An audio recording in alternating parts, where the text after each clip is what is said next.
Good afternoon. Today we'll talk about electrophoresis. As the term electro and phoresis, these two words combined together make a sense that you have applied electric field and phoresis is to movement. So electrophoresis, you can say, is an analytical tool using which we can examine the movement of charged particles, charged molecules under applied electric field. So charged molecules will move in an electric field and they will get separated. So movement of charged molecules in an electric field can be examined when we do electrophoresis. When we talk about modern electrophoretic techniques, uh, polymerized gel matrices are used as support medium. The sample to be analyzed, say DNA, RNA, or protein, is applied to the medium as a spot or a thin band, uh, as in case of zonal electrophoresis, right?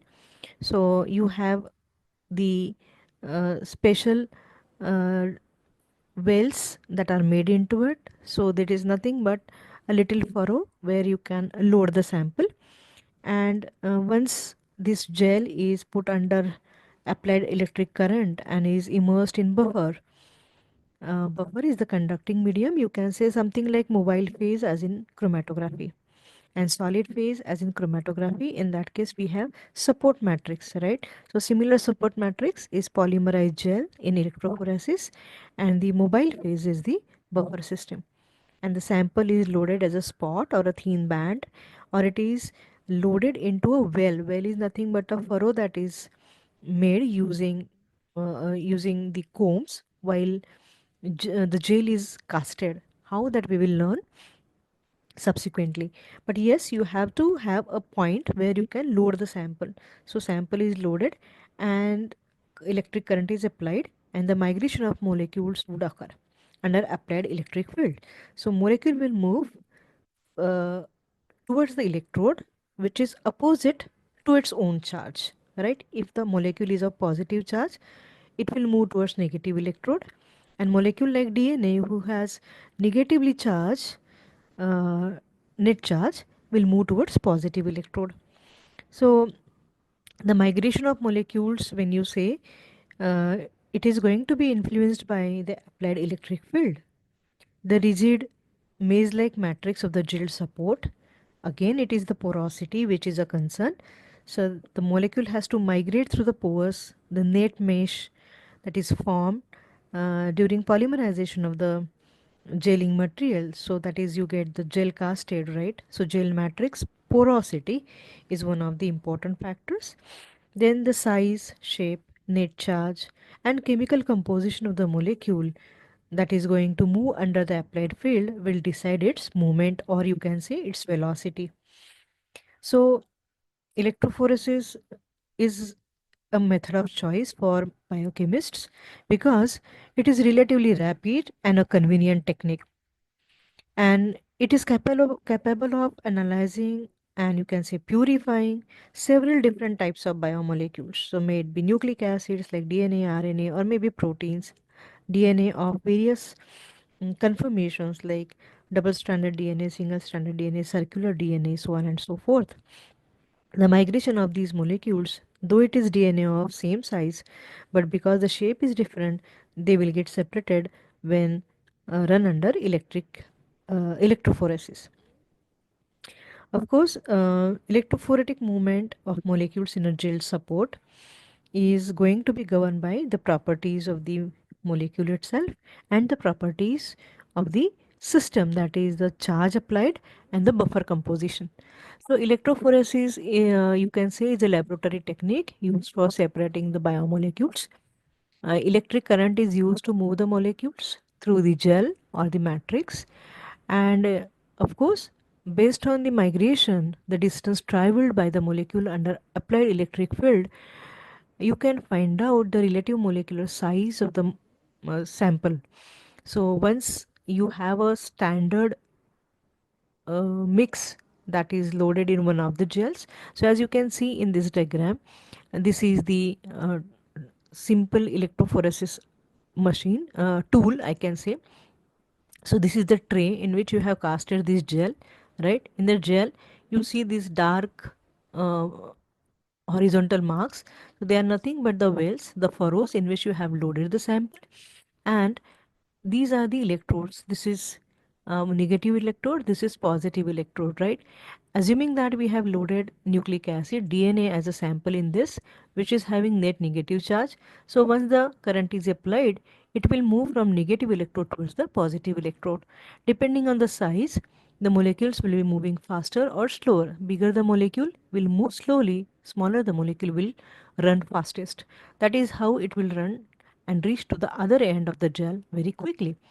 In the first well, second well, third well, fourth well, five wells we are seeing, right? So in the first well, you can see sequential in entire range of bands that are appearing from this end to another end. Yes, it is the standard mix in which you have DNA molecule of different sizes. So fragments of size, say 100 MB to 1 KB, like that. So that is a range of fragments 100, 200, 300, 400 MB or 100, 200, 300 KB, like that. So up to from smaller to maximum possible size, you are going to uh, um, load here, which is going to be the mixture of these fragments. So smallest fragment and biggest fragment both are present here, and they will migrate at their own speed, and you get such kind of uh, the uh, gel wherein you are seeing different size fragments arranged in a particular order, right? Smallest to biggest. So this is going to act like a reference. It appears like a ladder, so it is also called as DNA ladder, because stepwise increase in the size of the molecule, and so the distance traveled by the molecule under applied electric field will be varying. So smallest molecule will be running to the highest, will be running highest and reaching to the end of the gel, and the biggest molecule will be moving slow and will be very close to the point of application, right? So this is the ladder. You have series of DNA DNA fragments which are varying in their molecular size in a proportionate manner. Now this is sample 1, sample 2, sample 3, like that you have loaded. As it runs, they will be forming the bands. Of course, how are the bands formed? How do they, what color they have? How they can be observed? All these things we will talk. But yes, this is by comparing the distance traveled by the molecule, you can guess about the relative molecular size of your sample molecule. All right. So this technique was developed as early as in 90s, early 90s. A Swedish biochemist, Annette Celius, who was awarded the Nobel Prize for this work, he was working for his uh, master's and doctoral research, wherein he had developed the moving boundary method of uh, uh, m- uh, electrophoresis for study of proteins, and has published his thesis. And further, he was working at Svedberg's Institute, where he could develop the advances in the method. And today we have, in place of moving boundary, we have the gel matrix based electrophoretic systems, right? So when I say the moving boundary, that means he had used a liquid medium that had less resolution due to the effect of gravity and diffusion. Nowadays, we have gel matrices, so porosity of the gel is going to act as a resolving factor, and solid matrix, along with the buffers, can overcome the obstacles which are there when you are using a liquid medium that was developed by Tiselius. So molecules with similar charge, mass, shape and size, they will move together, but they will get separated into distinct bands or distinct zones, which can be visualized with the help of specific developer systems. We will talk about those. But yes, the bands can be visualized, and separated molecules can be further analyzed. So, what kind of matrices or support materials can be used? It can be as simple as Whatman filter paper, it can be agarose, it can be cellulose acetate, polyacrylamide, etc. So, the limitations and applications of each of these we will talk in details. in the next slides. So when we talk about electrophoresis as a system, the common components to look at the machine are, this is the buffer tank, right?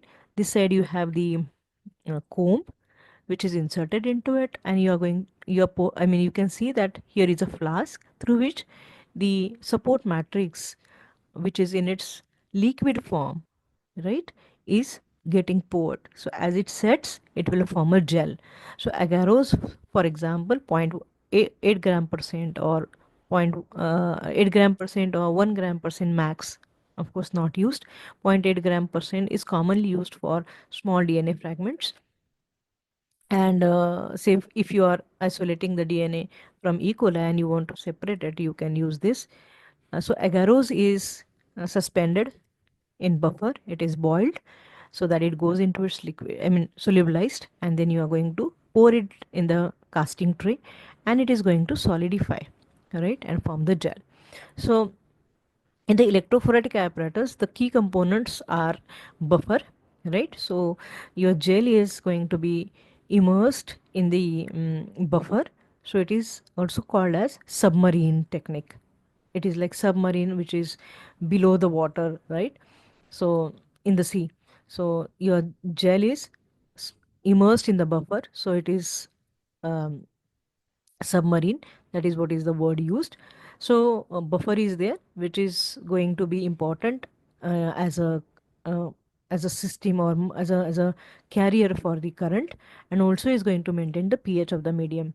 Also it has got additional functions like cooling of the system, because when you are applying electric current, heating up is going to be there, and that may damage the molecules. So buffer is going to act as a coolant also to certain extent.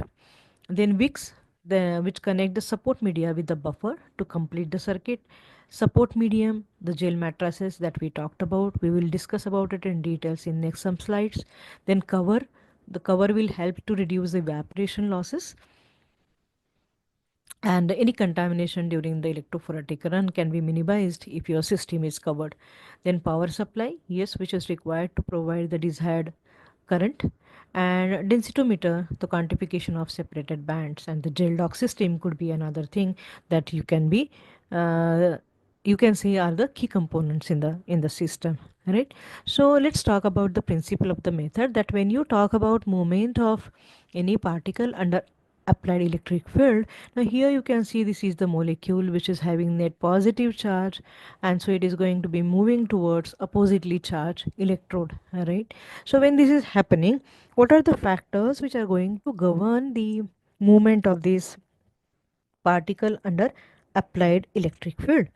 So we can think about the properties of the molecule.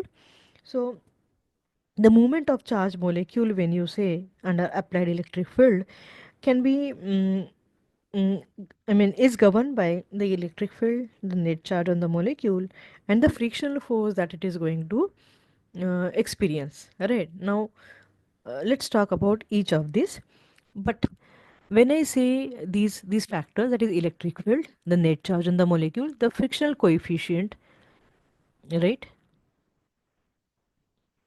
The frictional coefficient, then they are denoted by specific symbols like capital E for electric field, small q for the net charge on the molecule, small f for the frictional coefficient for that molecule, and this V indicates velocity of the molecule. So the relationship, if you look at, is going to be this V is equal to, right? V is equal to EQ upon F, right? So E is the electric field, that is say volts per centimeter. Q is the net charge on the molecule, and the F is the frictional force that the molecule is going to experience. Of course, the frictional force is going to be dependent on the mass and the shape of the molecule, right? And governed by all these will be the velocity of the molecule. So it will be moving, with which it will be moving. So the charged particle moves at a velocity that depends directly on the electric current. So if you see, E and Q are in the numerator and F is in the denominator, which indicates E and Q have direct relationship, whereas F has indirect relationship. So the charged particle will move at a velocity that will depend directly on the electric field applied, which is denoted by letter capital E. And second is the charge, which is denoted by the letter small q. However, it will be inversely proportional on the counteracting force which is generated. Now when I'm saying counteracting, that means the molecule is trying to move in a particular direction and the force is going to inhibit its movement. That is why counteraction it is referred to as. And it is going to be due to the you can say generated, or you can say it is due to the viscous drag, right? So that is denoted by small f, letter small f. So when you're talking about the applied voltage, that is capital E, it is usually held constant during the electrophoresis process and is going to be dependent on the size of the gel that you are going to run. So uh, standards are available when it is to the dimensions of the gel and the current to be applied, and of course the speed at which you want to run the gel. More the current, faster running will be, but at the same time it will hit up the system. So the s- gel dimensions as well as the speed and size of the molecule, all these things are going to be important when you are talking about the applied voltage to be decided that should be optimum for the process, right?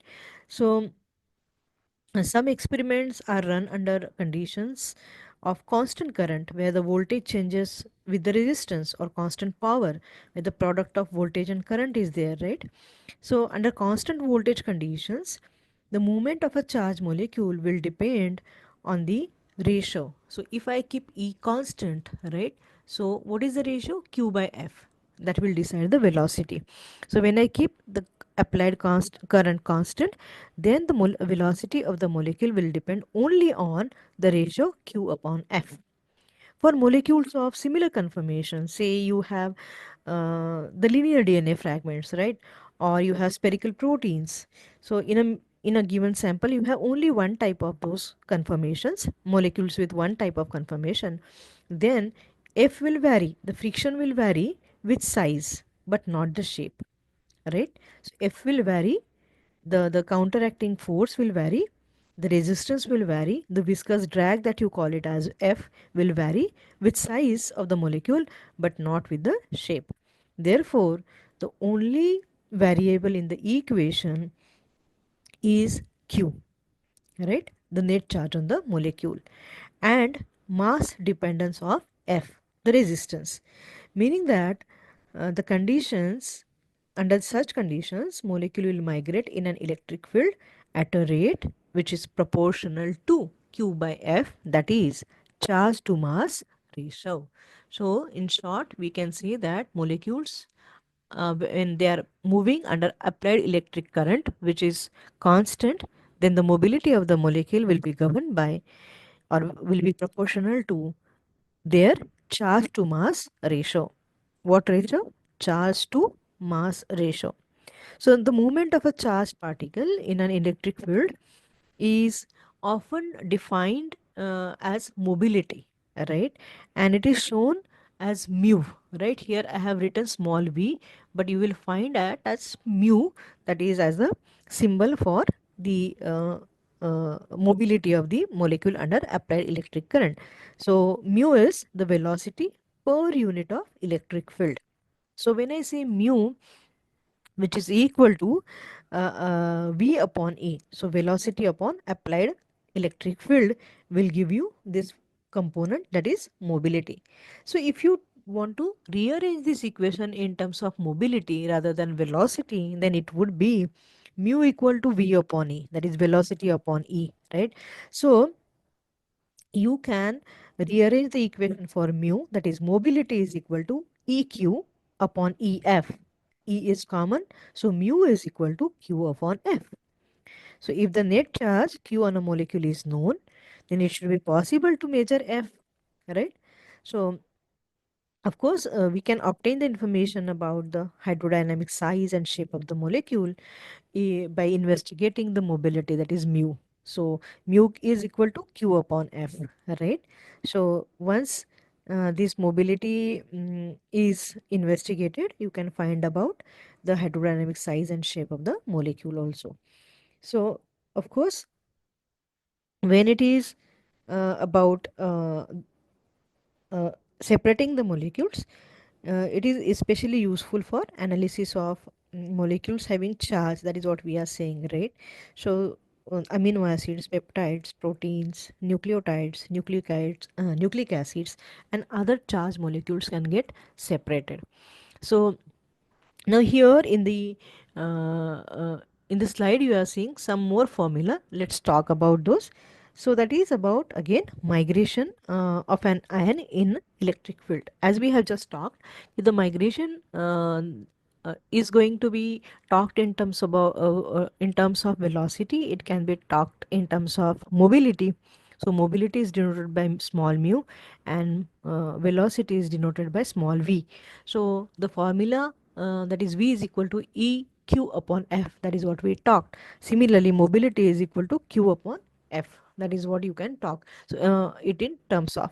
So when I have to talk about the force is the one which is going to act upon the particle.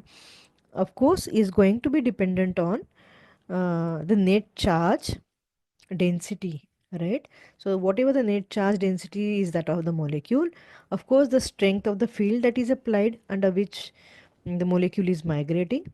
So again you can talk in terms of delta E upon D, that is the potential difference between the two electrodes, that is delta E. See this equation I'm talking about. So delta E is the potential difference, right, between the two electrodes, and small d is the distance, right? This one in the denominator you have. Small d is the distance between the two electrodes. See, we have to talk it in the terms of delta E and small d. We are trying to calculate the force which is going to be responsible for resisting the movement of the particle, or its mobility, you can say indirectly, right? So since the particle has been suspended in a solution, we have to consider that there is some frictional force. Where is the friction is arising from? The friction is occurring between the molecule which is getting accelerated due to applied field, right? It is moving, rushing towards the oppositely charged electrode. So accelerating molecule and the solution, these are the two components between which you are going to have friction, and you are going to have as an outcome the electrophoretic migration of the molecule. More the friction, more the resistance, slow is the movement, right? So extent of friction, when you say we know the Stokes law, right? Stokes equation, which depends upon what? The size and shape of the molecule and the viscosity of the medium, right? That is what we have talked in the previous equation also. So when I have to talk about this, let's look into the equation which is given in the end. That is the migration of the molecule, or the velocity for the migration of the molecule will be governed by the factors, that is delta EQ upon D into 6 pi r neta. So these are the factors that we have to talk one after the other, right? When I say F is the friction, right? Now when I'm talking about the friction, I have to take into consideration I have to consider the equation, that is the friction is going to be calculated based on this small formula. F is equal to delta E upon D into Q, where Q is the net charge, delta is the potential difference applied between the two electrodes, and small d is the distance between the two electrodes. That is going to define the F, right? So let's correlate these two and understand the factors contributing to the friction and factors contributing to the ultimate migration of the molecule, right? Now when I say the friction, it is going to be exerted on a molecule. Now just assume that molecule is spherical in shape, right? So when I say spherical molecule, I can measure its radius, and that radius is one of the components in the formula, that is small r. Now when I say the spherical molecule is moving under applied electric field, and the movement is occurring in a buffer solution, right? The sample is loaded on the gel and the gel is immersed in the buffer. So movement is mm, happening across the gel in presence of buffer. So whenever we talk about this, then the viscosity is one of the factors that of the solution which is going to affect the movement of the molecule. So if more viscous the surrounding medium is, slow is going to be the movement of any particle across it or through it, right? So neta is the symbol used for it, which is the viscosity, the last component in this equation, viscosity of the solution. V is the velocity at which the molecule is moving. And when I say the Stokes law, which we know that is delta E upon D into Q is equal to F. And what is F? F is F is the,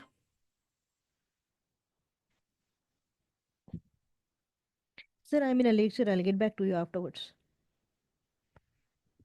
Where f is 6 pi r neta v, because pi is the mathematical sign that we all know.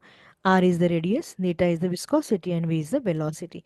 So if I try to arrange these, right, the equation would be velocity equal to delta E, right, into Q in the numerator upon D, that is the distance between the electrodes, 6 pi r neta. So, if you look at this equation, then V is the velocity of the molecule, which is proportional to, it is proportional to delta E upon D, right? So, what is delta E upon D? It is the field strength, right? Then again, it is dependent on what? The charge, that is Q, which is present on the molecule. But it is inversely proportional to particle size, which we as a uh, particle size we are talking in terms of the radius r, viscosity of the solution neta, and considering the spherical molecule we are taking into consideration the factor pi, right? So the charge q on the molecule in this equation uh, takes into consideration the electrokinetic potential of the particle. What is electrokinetic potential? You must have heard about the zeta potential, right? That is the electrokinetic potential of the particle. And again, another important component is the dielectric constant of the medium, right? The medium, matlab the liquid in which or the buffer in which the particle is suspended, right? So when I talk about all these factors and get back to the term frictional force F, then F is equal to, I am simplifying it further as kT upon D. Now, what are these factors again? Something new I'm talking about now. It's not new, but these are the factors which will contribute to the frictional force, right? That is exerted on the spherical molecule. So, when I say T, it's the absolute temperature. You are well aware that depending on the temperature, the migration under applied electric current is going to be varying or changing, right? At higher temperature, molecules, the buffer components will ionize, and the migration will be even higher than at the lower temperatures, right? So, absolute temperature is one of the factors which is going to govern the diffusion, right? So that is to be taken into consideration. The diffusion coefficient for that particular particle is to be taken into consideration, and K is the Boltzmann constant. So you can rearrange the equation. In the first position, what we had written, F is equal to 6 pi r neta V. That is what we had written, right? F is equal to. Now we are rearranging that F as kT upon D. K is Boltzmann constant, T is absolute temperature, and D is the diffusion coefficient. It is just to make you understand what are the factors that are governing the migration of the or the mobility of the charged particle under applied electric field. You have to take into consideration, then you will understand why is the buffer composition, its pH, its ionic strength are very crucial in the process. Right? So by combining these two equations, now I have two equations for F. The first one was F is equal to 6 pi r neta V, right? That is force, frictional force is governed by the shape of the molecule, the viscosity of the medium, and the velocity of the molecule. So it is opposed by the friction, right? And then another way of writing the frictional force F is equal to, for a particle of any shape, you can just agree that it is going to be dependent on the absolute temperature of the medium and the diffusion coefficient of the particle that is migrating. So that can be the second equation. Now F is equal to kT upon d. So we have two equations. F is equal to kT upon d, and the first one was F is equal to 6 pi r neta V, right? So these two equations we have now. If we just try to put all these together and rearrange for the velocity factor, that is v is equal to, it will come down to as delta eq. Yes, do you have here? Yes, delta eq, right? Upon what you have here is delta 6 pi r neta. In place of this, can I replace the term kt? Yes. So I can have another equation, v is equal to delta eq upon kt, right? But in this case, as I said earlier, the friction F is going to be, this stands for d 6 pi r neta. This together, if I want to replace by single term, it is F, right? And another equation I'm saying F is equal to kt by d. So my equation would be changing to, yes, can you guess? Yes,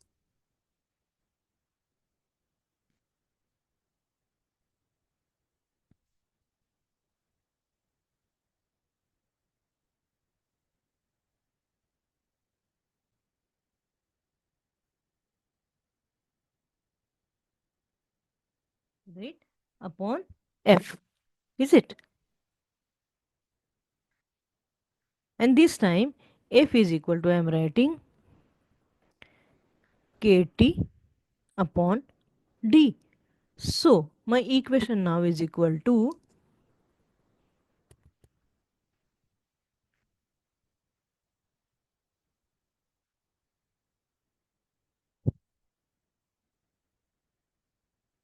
right? So that is how I can rearrange and find out the relationship between the components that contribute to electrophoretic mobility and the diffusion coefficient, right?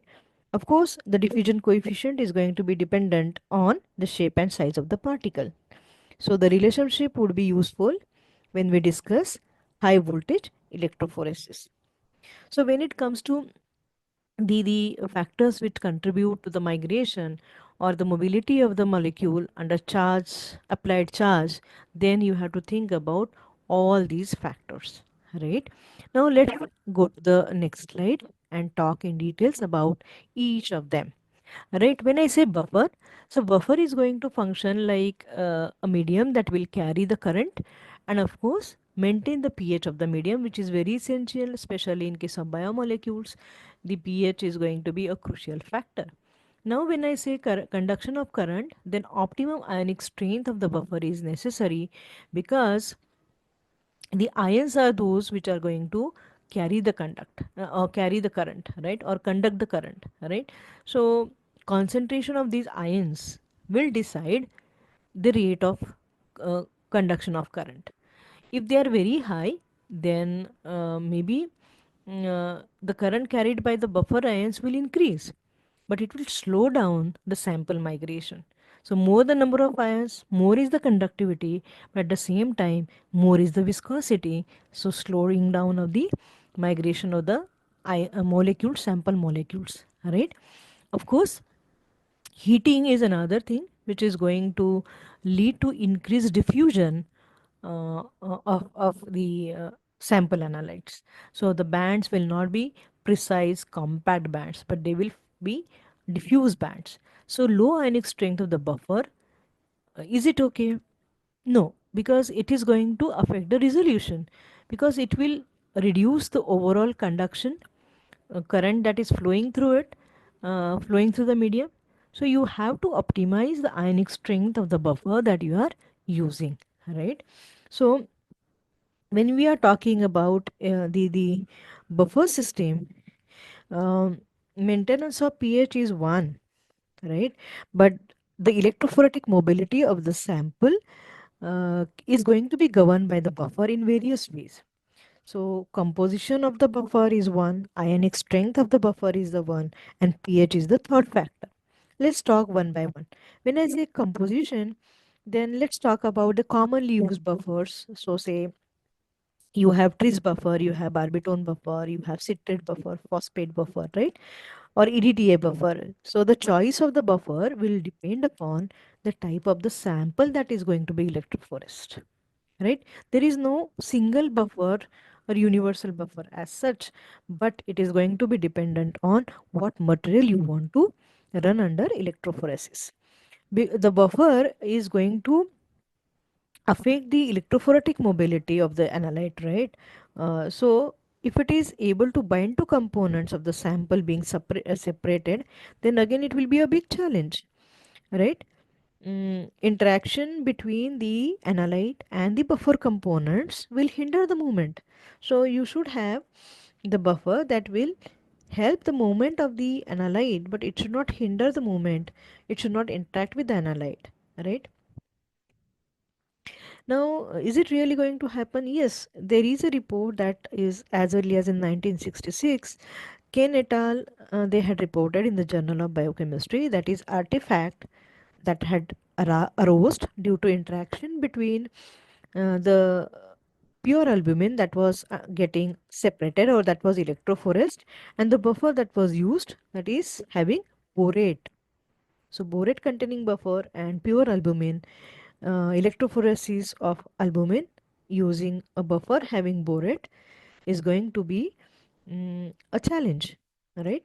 So here we have to uh, have one precise band getting formed after for each sample, right? As the samples they run, they should be form one sample should form one precise band. But when albumin was run and the buffer we used was borate containing buffer, then one single band for albumin was expected. However, two bands were observed, right? So these scientists they had extracted the protein from one of the isolated bands and then re-electrophorested it. Again, two bands had appeared. So they went on doing it that they harvested each time the separated band and again electrophorested it. But they realized that it is due to interaction between borate and some of the albumin components, right? So you have to choose the buffer very carefully and avoid such buffers uh, which would give you aberrant results, or you will give you artifacts rather than the separation of the desired component, right? Another thing is, say take example of carbohydrates which are uncharged and they cannot be separated by electrophoresis. So borate buffer, if added, it can help. It can interact with carbohydrates, add up the charge required, and can help separation of carbohydrates by electrophoresis. Right? So borate buffer is good for separation of carbohydrates. However, it is not useful, rather it is nuisance causing in case of separation of albumin protein. Alright, so buffer to be chosen should be very specific, precise, depending upon what analyte you want to separate. Now next factor is the ionic strength of the buffer. Right, when I say ionic strength, increase ionic strength of the buffer means large number of current that is it is going to carry, right? More number of buffer ions, so more current will be flowing through. And of course, when it is going to run, that time these molecules, or you can say they are of course in under aqueous conditions they are ionized. So these ions of the buffer, they will be like in the same environment where the sample ions are there. And um, it may be because more buffer ions are present, the movement of sample ions may get affected. It may be resulting into, say, slower migration of sample components, because the overall current will increase, but the migrating ions, the number of migrating ions also is going to be more, right? So sample ions may not get efficiently separated if the ionic strength is really very high. So another thing is, uh, uh, overall current will also increase the heat production, right? So high, very high ionic strength buffers cannot be of use. So can we decrease the ionic strength? Yes.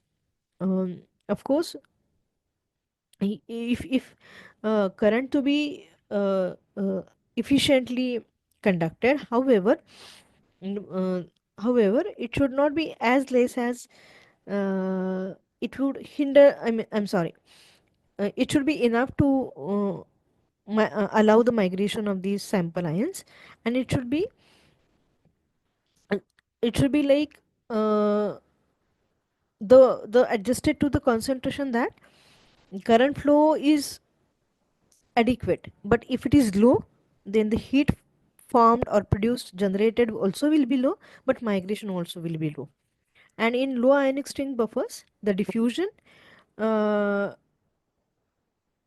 especially of smaller molecules, right, tend to be high with loss of resolution.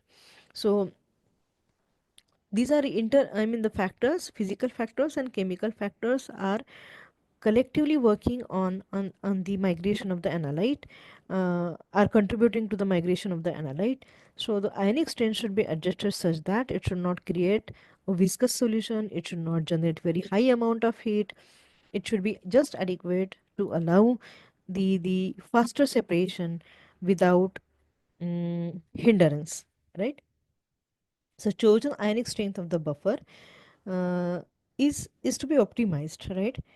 Usually, the buffer ionic strength is between 0.05 to zero point 0.1 molar. Buffers are usually used, but of course it is to be adjusted depending upon the molecule that you want to separate.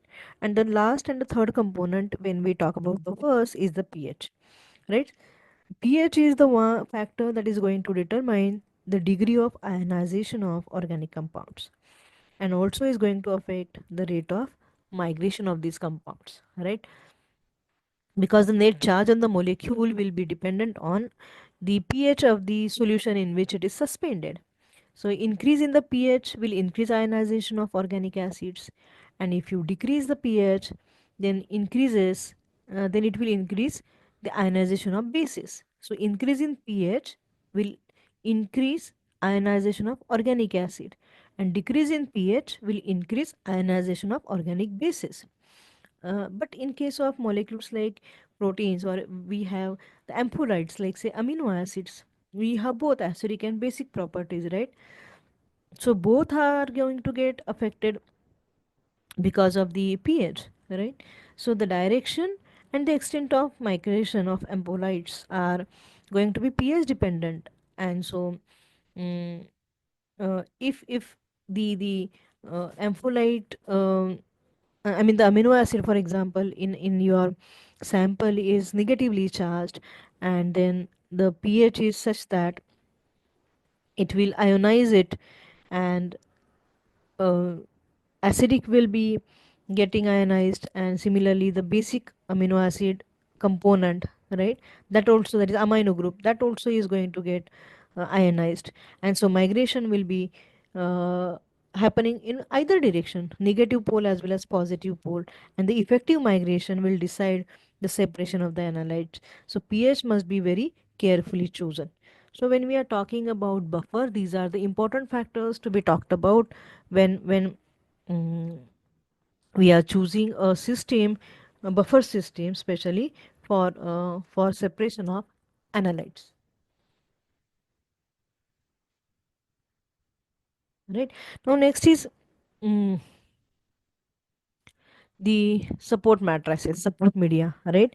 So when we talk about electrophoresis methods. So moving boundary electrophoresis is, um, you are going to keep the macromolecules under a layer of pure buffer solution, and you have a U-shaped observation cell, and the whole cell may then be immersed in a constant temperature bath, which is insulated, and the power is switched on, generating the electric field, and you are going to get separation of your analytes. But when it comes to um, use of support matrices, right? That is what is zone electrophoresis is the name given to the separation technique, where stabilizing media are incorporated into it.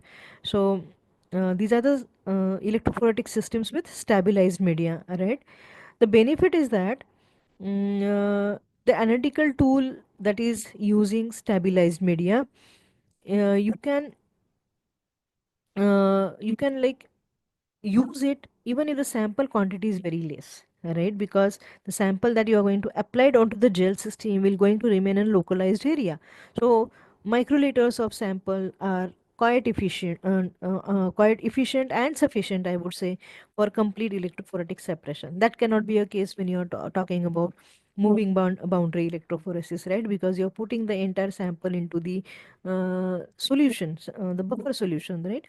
So that is one thing. Second is separation of the analytes is going to occur, and because it is with the help of support matrix, the sample analytes which are getting separated, they will get fixed, or you can say they will get immobilized, right? And they will form specific zones.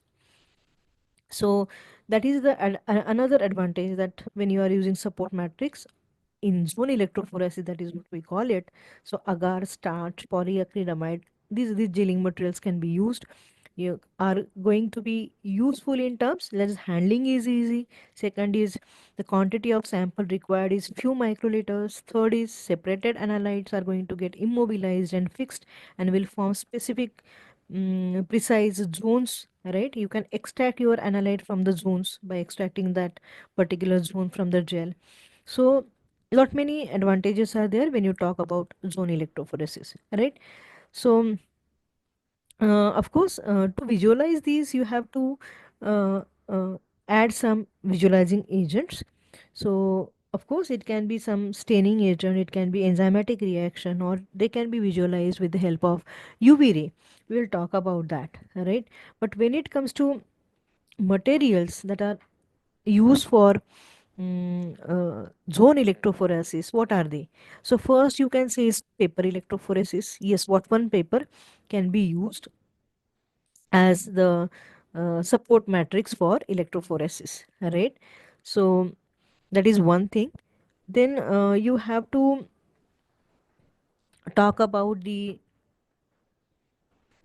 support matrices which are commonly used uh,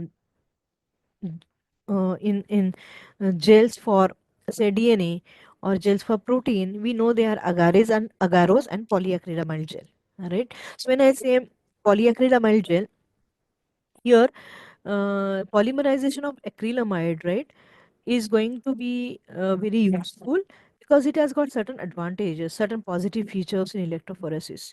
Very first thing is very high resolving power for small and moderately sized molecules. So, say 1 into 10 raised to 6 Dalton size molecules. If you maybe proteins or nucleic acids, then polyacrylamide gel would be the right material for separation. Secondly, acceptance of relatively large sample sizes, that is there. Minimal interaction of the migrating molecule with the matrix. Polyacrylamide gel is not going to interact with the sample analytes. So you don't have any interference or any factor that would resist or interfere the migration of the analyte, other than the porosity of the gel casted. All right. Then the when you talk about feasibility of the gel, the stability of the gel during its handling at high temperature is very important. So physical stability of the matrix when you talk that of polyacrylamide gel is really good, right? So electrophoresis through polyacrylamide gel uh, is going to be the one that will give us good resolution of sample components, right? it is going to act as a sieving component, right? Molecular sieving will occur, and electrophoretic mobility of each analyte will help separation of individual analyte from the mixture. So when you're talking about molecular movement in gel filtration and page is very different, however. Of course, even if I'm using the word molecular sieving, it does not mean gel electrophoresis, sorry, gel chromatography, right? Because movement is of a different type. But yes, sieving is there in both the cases. So in gel electrophoresis, there are no void volumes in the matrix, right, as they are there in the chromatography. So that is the only difference. So continuous network of pores are there throughout the gel, and migration of the molecule analyte will be occurring through these pores. So to say it is like migration through a single bead in a chromatography chamber can be equated to the movement or migration of an analyte through the page gel or agarose gel. Okay, fine. Now the point comes when we talk about polyacrylamide gel, how it is prepared, right? So this is gelling is polymerization. So and for polymerization of polyacrylamide, um, free radical polymerization is the concern, right? Acrylamide. So you are going to uh, take help of some cross-linking agent. The most commonly used are two methods. One is biological method, or you can say photochemical method, and another is chemical method. So when I say polyacrylamide gel preparation, chemical polymerization is one of the methods where a catalyst, which is ammonium persulfate, NNNN, that is 4 times N, that is tetramethyl ethylene diamine, that is TIMID, TEMED, that is used, right? And when you talk about the other method, which is photochemical polymerization method, here you are going to take help of riboflavin, which is a biochemical molecule. So biochemical catalyst, you can say, that is riboflavin in this case, and but polymerization is going to require UV rays. So photochemical polymerization of polyacrylamide is initiated by riboflavin and in presence of UV radiation. Right? So generally, when we talk about standard gels for protein separation, that of polyacrylamide gel, right? So 7.5 gram percent of polyacrylamide is used for standard gel preparation. Of course, again, when I say standard, the standard is based on what is the molecular size of the material of sample materials that are going to get separated. So when the molecular size ranges between say 10,000 to 1 lakh daltons, that time 7.5 gram percent polyacrylamide is okay. But the best resolution is obtained in the range of 30,000 to 3 lakh daltons. So overall, you can say 10,000 to 3 lakh daltons. If your sample molecular size is in between this range, you can use 7.5% polyacrylamide gel. So the resolving power is very important. How efficiently it is able to separate the components into precise zones. That is important. So the resolving power and molecular size range of the analyte will depend on ultimately what is the pore size of the gel. And the pore size of the polyacrylamide gel will depend on the concentration of the acrylamide use, right? The larger pores, if you are going to have, then for that you will have to add less amount of or less concentration of polyacrylam you will have to add. So the gel with larger pores will get formed. However, it will be useful for high size or high molecular weight biomolecules, right? So in contrast, higher concentration of acrylamide gel would be good for smaller molecular weight biomolecules, because if the concentration of acrylamide in the gel is more, that means the pore size is going to be small. So smaller pores will be efficiently separating the molecular weight biomolecules. So high concentration of polyacrylamide will allow analysis of low molecular weight biomolecules, right? So when I say low molecular weight and high molecular weight, for example, if I say I have to separate DNA. So DNA in the base pair terms, if I had to say for example, I have only a small fragment of DNA, say 5 to 100 bases only maximum 100 base fragment I have. Then can I use acrylamide? Yes, 20 gram percent weight by volume. I'm talking 20% weight by volume acrylamide is used. What if I have bigger size fragments, say about 1000 to 2000 base pair DNA fragment? Can I use polyacrylamide? Yes, page can be used, but the concentration of acrylamide is going to be lesser, and it is going to be, as per the standards, it is 3.5%. So for smaller fragments between 5 to 100 base pair, you have 20% acrylamide gel. But for fragments which are in the range 1000 bases to 2000 base pairs, then you have to use acrylamide 3.5%. All right. So polyacrylamide electrophoresis can be done using varying concentrations of polyacrylamide uh, when you are preparing a gel, and it will be decided on the basis of what size of the molecule that you want to analyze or separate using this electrophoresis, right? So when I say separation using polyacrylamide electrophoresis, then I can have various modes, like I can arrange it in column form or I can arrange it in a slab form. So depending on vertical gel or horizontal gel electrophoresis, I can have, right? Overall polymerization, when you are talking about, you have mixture of acrylamide, then you will have timid NNN methylene bisacrylamide, buffer, and free radical initiator catalyst. These combinations you are going to take and allow the polymerization to occur. So when you are going for these polymerization, say 30 to 40 minutes is required for that, and then you are going to uh, pour it in the column or on the slab. So you are going to get vertical column, gel column, right?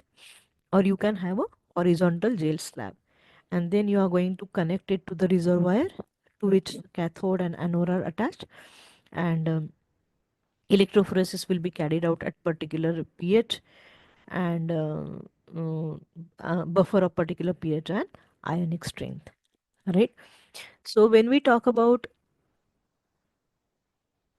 the support medium, just to summarize, you can have Whatman filter paper, you can have cellulose acetate, you can have agar gel, or you can have polyacrylamide gel.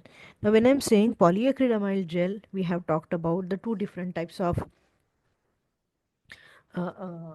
polymerization conditions. One is chemical polymerization and second is biochemical, where you are using riboflavin and UV rays, right?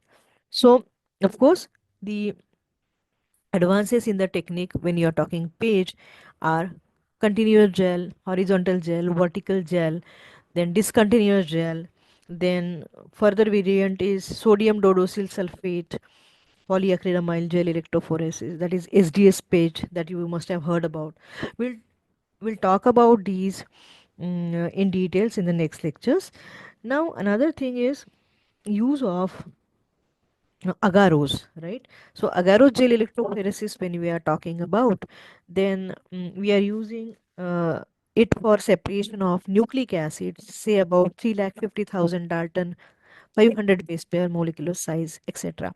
The smaller the pore size, again the gels are not going to be appropriate for analysis of big sized fragments of DNA or intact DNA molecules, right?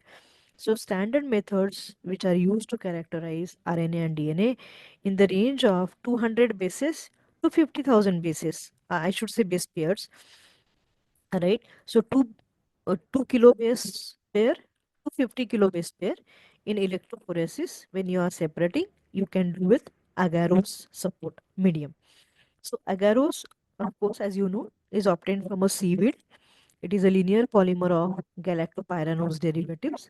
Galactopyranose derivatives. So you are going to prepare the gel of agarose by dissolving agarose in electrophoretic buffer Of course, the buffer it should be lukewarm, right? And then you are going to mix it at about 50 degrees Celsius. So the agarose goes into the solution, and then you are going to pour this solution. Um, sorry, you have to boil the solution so that agarose goes into the solution, no particles are seen. Then you have to cool down, say about 50 degrees Celsius, and then pour it into the glass plate so that you are going to get the gel casted. If you try to prepare gels with a low amount of agarose, say less than 0.5%, then the gel is going to be really fragile, and it will be very difficult to handle such gels. All right. Of course, when we are talking about agarose gel electrophoresis, then what should be the concentration of agarose that is used for preparing the gel, right? So if I have, as I said earlier, 5 kb to 50 kb range of the polynucleotide or DNA, RNA, then I have to use 0.3% agarose. And if it is, say, about 10 kilobase pair fragments, then 0.7% agarose. Say, if I have a smaller fragments, say 0.1 to 2 kb, right, then I have to use 2 gram percent of agarose. So depending upon uh, uh, uh, the effective range uh, of the molecules to be separated, you have to decide the quantity of agarose. So generally 0.7 gram percent is commonly used, provided your sample is having DNA fragments between zero point 0.8 to 10 kilobase pair size, right? So you can say 1 to 10 kilobase per size average, then you can use 0.7 gram percent agarose gel. But if it is very small sized, say about zero point 0.1 to 2 kb, that is 100 base pair to 2000 base pair, then I'll have to use high quantity of agarose. The pores are to be smaller, and 2 gram percent of agarose is generally suggested. Right.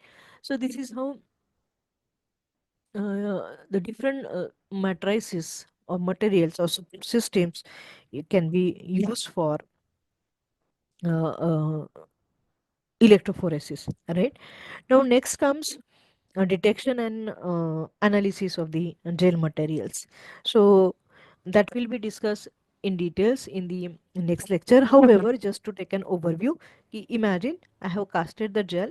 Depending upon what is the size of the DNA fragment that I want to analyze, I have decided the percentage. Say I have to separate uh, 5 kb to 10 kb fragment size, then I shall use 0.7 gram percent agarose. So I have suspended it in the buffer. I have boiled, I have brought it to single boil, then I have cooled it to 50 degrees Celsius.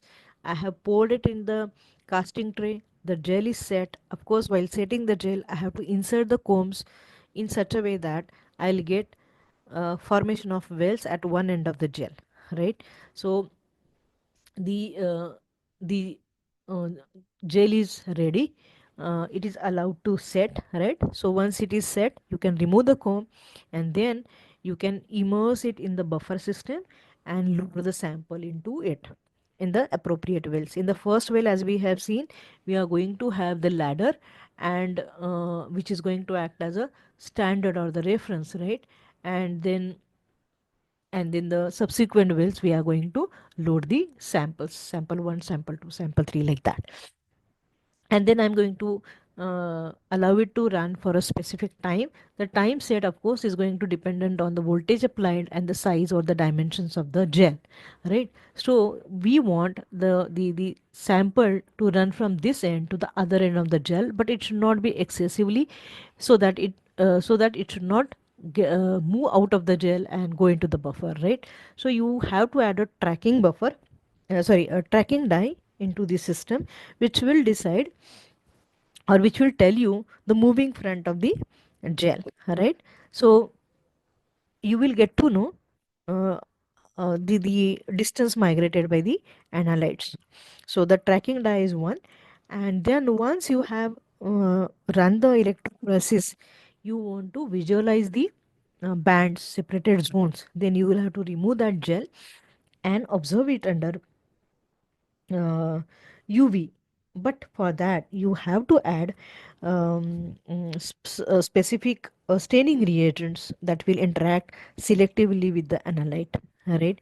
So for visualization, you have to use a different stains or fluorescent dyes that will give you fluorescence under UV, for example. Right. So let's talk about mm, uh, what kind of uh, materials or what kind of detection agents can I use, right? Say for example, I am talking about fluorescence. So staining with ETBr, ethidium bromide, and observing it under UV light, right? This is a common practice.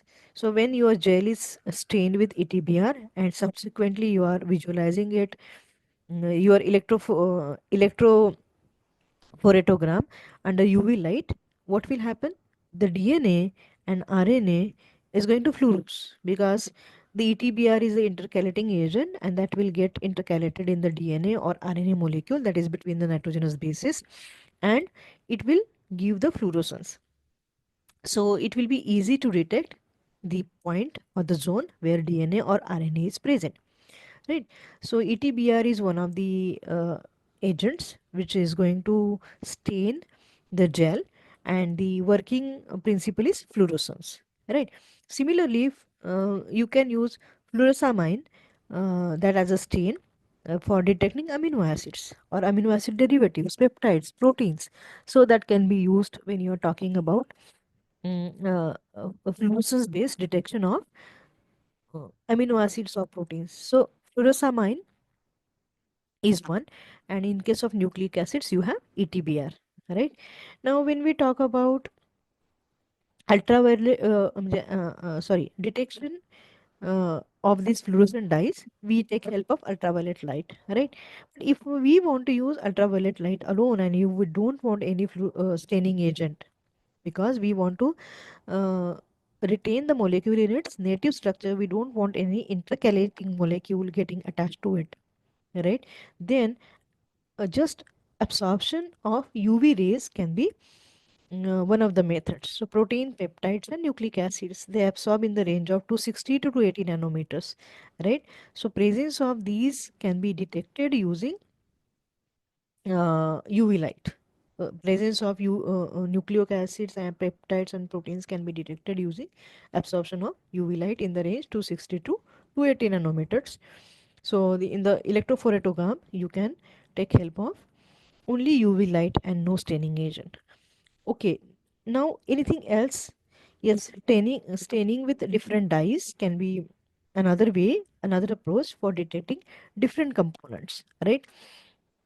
So here we can talk about say bromophenol blue in acetic acid, right? Bromophenol blue in acetic acid is used for visualizing and quantitating proteins, whereas we talk about nucleic acids.